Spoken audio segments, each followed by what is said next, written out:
Olá, meu nome é Maria Alice, eu sou advogada trabalhista empresarial e hoje eu estou aqui com as minhas colegas, também advogadas trabalhistas, doutora Aline e doutora Tayana, para mais um episódio do E aí, pode? Oi, oi. Olá! Gente, hoje eu estou bem na paleta do nosso podcast, né? Então eu vim preparada, que hoje a gente vai falar sobre um assunto super importante que é sobre aprendiz. É algo que faz muito parte do dia a dia dos setores de recursos humanos e departamento pessoal, e com alguns desdobramentos jurídicos, que é o que a gente vai falar por aqui. Mas, Aline, conta pra gente como que é essa condição do aprendiz, porque muita gente fala sobre a proibição do trabalho infantil ou sobre o menor aprendiz, né? Mas conta pra gente como que é isso. Realmente, a Constituição Federal, ela tem ali uma proibição que não pode ter trabalho para menor de 16 anos, exceto na condição de aprendiz, que é a partir dos 14. E muitas pessoas acham que o aprendiz é só para menor de 18 anos, e também não é, porque ele pode ser dos 14 anos até os 24 e podendo ser acima de 24 anos para as pessoas com deficiência. Então, é um contrato de trabalho, específico, tem que se atentar aos critérios legais, então ele tem que ser um contrato formal, escrito e observar toda a legislação de proteção do trabalho, infantil da criança, proteção da criança e do adolescente, e também a proteção da pessoa com deficiência. E a exemplo dessa proteção da criança e do adolescente é a proibição do aprendiz menor de 18 anos trabalhar em local insalubre, em local perigoso, em trabalho noturno. Então, não pode ter nenhum trabalho que desabone, que traga algum prejuízo para o aprendizado escolar daquele aprendiz, quanto para a moralidade ou até mesmo para a questão da saúde, como a questão do adicional ali de insalubridade, o trabalho insalubre ou perigoso. Então essa relação do trabalho de aprendiz, né, ele não está só ligado também à CLT, mas também o Estatuto da Criança e do Adolescente, também o Estatuto da Pessoa Portadora de Deficiência, até porque tudo isso é um combo, né, para esse desenvolvimento pessoal e profissional desses jovens. Então, visando essa formação e o aperfeiçoamento profissional, essa formação técnica e profissional dos jovens são exigências delas dessa relação de trabalho, né, Thay?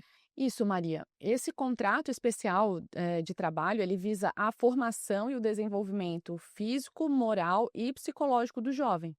Então, ele pressupõe, ele exige que o aprendiz esteja inscrito em programa de aprendizagem e formação técnico-profissional metódica, né. Além disso, a gente precisa de um contrato escrito, o contrato é por prazo determinado, ele pressupõe também o registro em carteira de trabalho, o registro da CTPS, e ele exige matrícula e frequência escolar para os aprendizes que não tenham completado o ensino médio.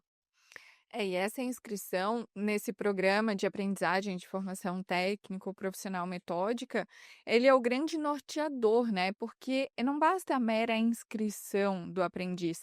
Eu preciso que isso seja condizente também, com o objeto do programa. Então, eu preciso que tanto a questão prática como a profissional, elas estejam interligadas, né? Então, a gente tem alguns, basicamente, os programas de aprendizagem do Sistema S, que são o Senai de Indústria, o Senac Comercial, o Senar de Rural, o Senat de Transporte e o Siscop de Cooperativismo. Inclusive, Maria, a gente tem aqui, ó, o Programa de Reconhecimento de Boas Práticas na Aprendizagem Profissional, que ele visa reconhecer essas entidades voltadas para essa formação técnico-profissional. E ela é avaliada através de critérios de avaliação com os próprios índices de empregabilidade dos jovens aprendizes. E esse reconhecimento, ele ocorre através do prêmio Parceiros da Aprendizagem, que é também um reconhecimento do Ministério do Trabalho e Emprego, pelas entidades que cumpriram as cotas e todas as exigências legais com a formação técnico-profissional. E esse reconhecimento, ele estimula as empresas a terem mais contratos de aprendizagem, né? E, consequentemente, inserir mais jovens no mercado de trabalho.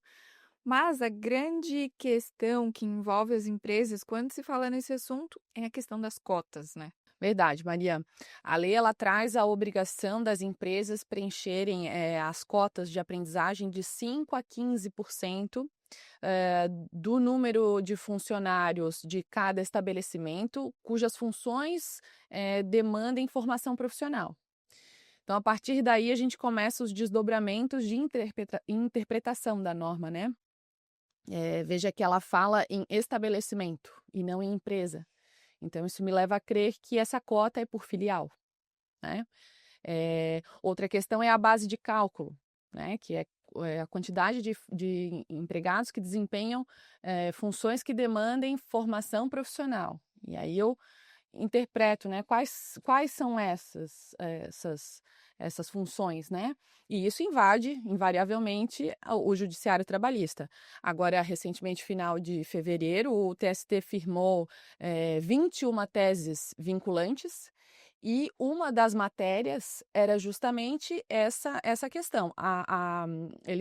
O TST firmou a tese de que os motoristas profissionais e os cobradores incluem base de cálculo para a cota de aprendizagem, aquela prevista lá no artigo da CLT, o 429.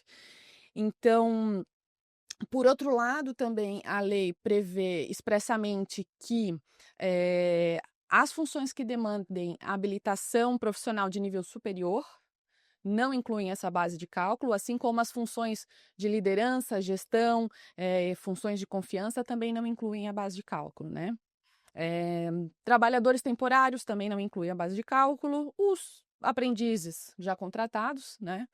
E os empregados terceirizados. Na verdade, os terceirizados eles vão compor a base de cálculo do seu próprio empregador, né? Que é, nesse caso aqui, o prestador de serviço. E algumas empresas estão dispensadas desse preenchimento de cota, que são as microempresas, as empresas de pequeno porte e as entidades sem fins lucrativos que tenham o objetivo justamente a formação profissional. E como a gente mencionou ali no início do episódio, que teria vários desdobramentos jurídicos, é justamente por isso, né? Porque tem vários entendimentos com relação às cotas, cada vez muda de um jeito e tem entendimentos diferentes, então a gente tem que estar sempre atento a essas novas, né? Novos entendimentos, né? Então, sempre atento às mudanças. E a questão, vou continuando, das cotas, ela tem dois vieses, né? Então não se trata do mero cumprimento de uma exigência legal, mas sim uma questão social, né, das empresas de inserir esses jovens no mercado de trabalho e desenvolver eles profissionalmente, né? E claro, por outro lado, tem a questão da empresa ser fiscalizada ou autuada pelo Ministério do Trabalho. Então tem esse risco e que faz com que as empresas queiram cumprir essas cotas, né? Então a gente tem esse risco também. E tem a questão também da contratualidade, porque ela é específica, tanto com relação à rescisão contratual, à propriamente contratação, né, de como ela funciona, e benefícios, então tudo tem as suas particularidades. Mas é isso, meninas. Muito obrigada por hoje. Pessoal, não deixa de seguir a gente nas redes sociais, curta o nosso vídeo, deixa seu like por aqui. Até a próxima. Tchau, tchau! Tchau!